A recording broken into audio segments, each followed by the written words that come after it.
बिस्मिल्लाहिर्रहमानिर्रहीम। अस्सलाम वालेकुम दोस्तों, कैसे हैं आप सब लोग। उम्मीद है खैरियत से होंगे। जी दोस्तों, आप लोग देख रहे हैं मेरा यूट्यूब चैनल जवाब दो विद नईम अहमद। दोस्तों, कल रात एक बड़ी गिरफ्तारी हुई थी इस्लामाबाद से, जिसके बारे में मैंने आप लोगों को आगाह कर दिया। उसके बाद एक और गिरफ्तारी हुई, वो हुई अली वजीर साहब की। अब इन गिरफ्तारियों के बाद आज क्या हुआ, इस पे बात करेंगे। और आज जो है हमारे मुल्क के पाकिस्तान के जो सदर मुमलिकत हैं जनाब आरिफ अलवी साहब ने एक भंड मार दिया। क्या भंड मारा आरिफ अलवी साहब ने, इस पर भी बात करेंगे। तो जी शुरू कर लेते हैं पहले आरिफ अलवी साहब के भंड से। आरिफ अलवी साहब ने अब से कुछ देर पहले, तकरीबन अब से 2 घंटे पहले, ट्विटर पे एक ट्वीट किया। अपने इस ट्वीट में आरिफ अलवी क्या कहते हैं, ये जरा आप लोग गौर से सुनिएगा। आरिफ अलवी कहते हैं, मैं अल्लाह को गवाह बनाकर कहता हूं कि मैंने ऑफिशियल सीक्रेट्स तरमीमी बिल 2023 और पाकिस्तान आर्मी तरमीमी बिल 2023 पर दस्तखत नहीं किए, क्योंकि मैं इन कवानीन से मुत्तफिक नहीं था। मैंने अपने अमले से कहा कि वो बगैर दस्तखत शुदा बिलों को मुकर्ररा वक्त के अंदर वापस कर दें। आप जरा गौर करें, आरिफ अलवी साहब कह रहे हैं मैंने अपने अमले को कहा कि वो बगैर दस्तखत शुदा बिल को बिलों को मुकर्ररा वक्त के अंदर वापस कर दें ताकि इन्हें गैर मौसर बनाया जाए। मैंने इनसे कई बार तस्दीक की कि आया वो वापस जा चुके हैं और मुझे यकीन दिलाया गया कि वो जा चुके हैं। ताहम मुझे आज पता चला कि मेरा अमला मेरी मर्जी के और हुक्म के खिलाफ गया। अल्लाह सब जानता है, वो इंशाल्लाह माफ कर देगा, लेकिन मैं उन लोगों से माफी मांगता हूं जो इससे मुतासिर होंगे। मतलब ये आर्मी एक्ट तरमीमी बिल जो है, इसके अलावा जो ऑफिशियल सीक्रेट एक्ट तरमीमी बिल जो है, उसके हवाले से जो है आज ट्वीट करके आरिफ अलवी साहब बता रहे हैं कि उन्होंने इस बिल के ऊपर, इन दोनों बिलों के ऊपर जो है उन्होंने दस्तखत नहीं किए थे, और दस्तखत किए बगैर उन्होंने अपने अमले को दे दिए और अपने अमले को कहा कि ये बिल जो है वापस भेज दे, बगैर दस्तखत शुदा बिल जो है वापस भेज दे, ये कहा। उसके बाद उनके अमले ने उनको यकीन दहानी कराई कि बिल जो है वो वापस जा चुके हैं, लेकिन उनको आज पता चला कि ये बिल जो है वापस ही नहीं गए थे। अब जैसे ही ये ट्वीट आता है, इस ट्वीट के बाद जो है हमारे वजारत कानून और इंसाफ जो है वो जाग जाते हैं और उनकी तरफ से एक बड़ा रद्द अमल सामने आता है। उनकी तरफ से एक बड़ी प्रेस रिलीज जारी की जाती है, जिसमें वजारत कानून और इंसाफ फरमाते हैं कि सदर के हालिया ट्वीट पर शदीद तशवीश का इजहार कर दिया जाता है।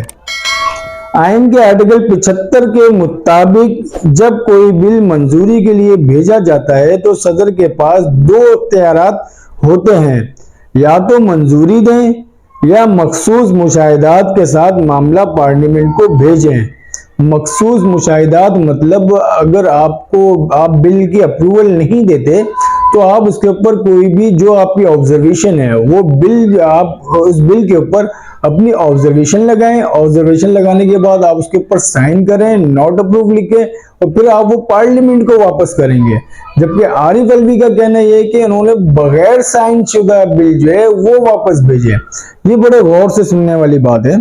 आरिफ अलवी ने क्या कहा कि उन्होंने बगैर साइन के बिल वापस भेजे, और जो आइन का आर्टिकल 75 है वो कहता है कि आप ऑब्जर्वेशन लगा के वापस करेंगे, अपना ऑब्जर्वेशन लगा के साइन करके वापस करेंगे।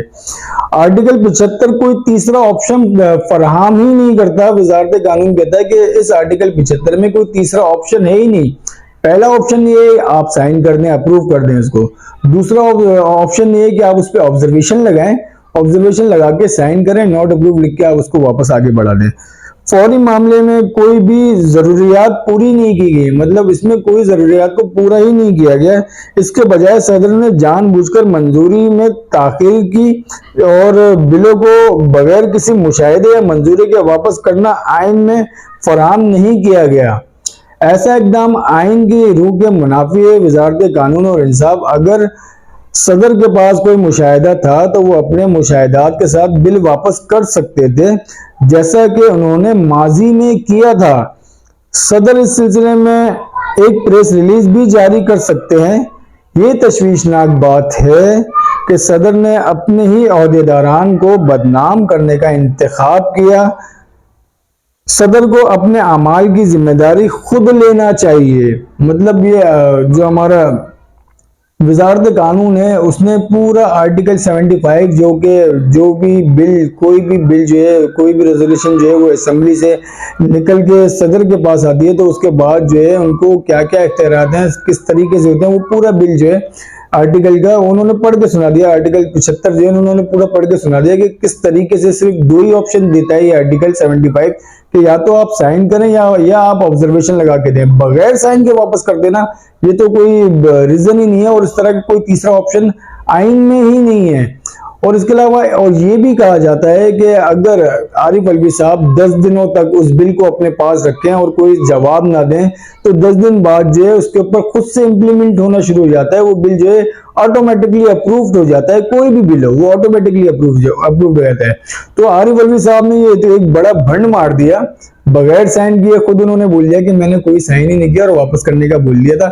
अब देखते हैं कि आरिफ अलवी साहब के साथ क्या होता है, क्योंकि अब बहुत सारे लोग जो है आरिफ अलवी साहब से इस्तीफा देने का मुतालबा कर रहे हैं, क्योंकि ये उनकी एक नाअहली कहा जा रहा है कि ये आरिफ अलवी की नाअहली है।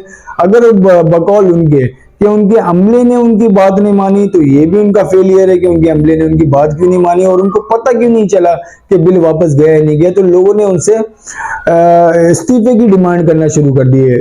चले जी, अब आते हैं शीरी मजारी की जो साहबजादी हैं ईमान मजारी साहिबा, उनके ऊपर उनको कल रात जो है गिरफ्तार किया गया इस्लामाबाद से, जो कि मैंने कल रात को ही आपको बताया। उसके फौरन बाद जो एक और गिरफ्तारी अमल में है और वो गिरफ्तारी हुई अली वजीर की। मजे की बात यह है कि आज इतवार के दिन अदालतें खोल दी गई और इन दोनों को आज के आज ही अदालत में पेश कर दिया गया।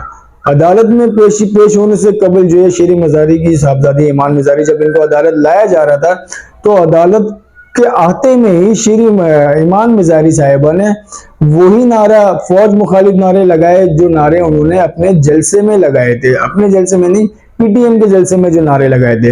वैसे तो ईमान मजारी साहिबा एक सोशल वर्कर हैं, एक सोशल वर्कर कहा जाता है, ह्यूमन राइट्स वर्कर कहा जाता है उनको, और उनकी काफ़ी खिदमात भी हैं इंसानी हकूक के हवाले से। उन्होंने जिस तरीके से लापता अफराद के हवाले से बहुत मजबूत आवाज़ बनी वो और मौसर आवाज़ बनी, और हर प्लेटफॉर्म पे लापता अफराद के हवाले से उन्होंने आवाज़ उठाई। ये सबको पता है कि उनकी बहुत उसके ऊपर इन्होंने वर्किंग की है, इस पर बहुत काम किया है। लेकिन इस तरीके से किसी पार्टी के जलसे में जाना और फौज मुखालिफ तकरीरें करना, नारे लगाना, ये एक सवालिया निशान बन के रह जाता है इस तरह की जो पर्सन्स होते हैं उनके ऊपर, क्योंकि आप जो है वो ह्यूमन राइट्स के वर्कर हैं, ह्यूमन राइट्स की आप बात करते हैं, तो किसी पार्टी का हिस्सा ना होना चाहिए।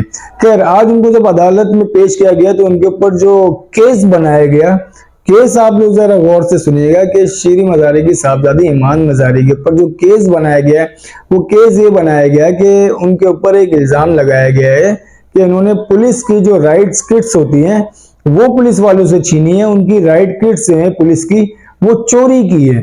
ये इल्जाम लगाया है पुलिस ने उनके ऊपर कि इन्होंने इनकी राइट्स किट्स जो है वो चोरी की है। ये जो पुलिस के वकील हैं उन्होंने आज अदालत में कहा, जिसके जवाब में ईमान मजारी की जो वकील हैं उन्होंने कहा कि एक इतनी कमजोर सी लड़की वो किस तरीके से इतने बड़े मजमे में पुलिस वालों से उनकी किट्स छीन सकती है, जिनके पास पुलिस वाले के पास डंडे भी हों और सारे सामान हो, एक कमजोर सी लड़की किस तरीके से उनसे किट्स छीन सकती है। इसके अलावा और भी केस बनाए गए, लेकिन वो क्या केस बनाए गए वो वक्त के साथ साथ सामने आएंगे, और इस केस में और भी गिरफ्तारियां हो सकती हैं, जिसमें मेन गिरफ्तारी है वो मंजूर पश्तीन साहब की है। लेकिन हमारा मुल्क है ना, हमारे मुल्क में कहा किया जाता है पहले नीचे से शुरू किया जाता है, नीचे से शुरू करते करते फिर सबसे ऊपर वाले पे हाथ डाला जाता है, जैसे कि इमरान खान साहब के साथ हुआ। अब और भी गिरफ्तारियां हो रही हैं, बहुत सारी गिरफ्तारियां इस्लामाबाद से और भी हैं। असद उमर साहब की गिरफ्तारी हुई है, शाह महमूद कुरैशी की गिरफ्तारी हुई है। तो गिरफ्तारियों का जो है वो सीजन चल रहा है। अब आगे देखते हैं कि और कौन कौन गिरफ्तार होता है। और इसके अलावा और भी कुछ खबरें हैं, कुछ बड़ी खबरें हैं कराची के हवाले से हैं, उस पर भी बात करेंगे, लेकिन वो अपने अगले व्लॉग में करेंगे जो मैं शाम में करूंगा। अभी टाइम ज्यादा हो गया, 9 मिनट का ये व्लॉग हो गया, तो अगले व्लॉग में और भी बात करेंगे कराची के हवाले से। वो देखना ना भूलिएगा, वो लाजमी देखिएगा, और भी बहुत सारी चीजें अभी सामने आने वाली है। आप लोगों को मेरी वीडियो कैसी लगी अपना फीडबैक लाजमी देगा, और हो सके तो मेरे यूट्यूब चैनल को लाजमी सब्सक्राइब करें। अब मुझे इजाजत दें, अल्लाह हाफिज।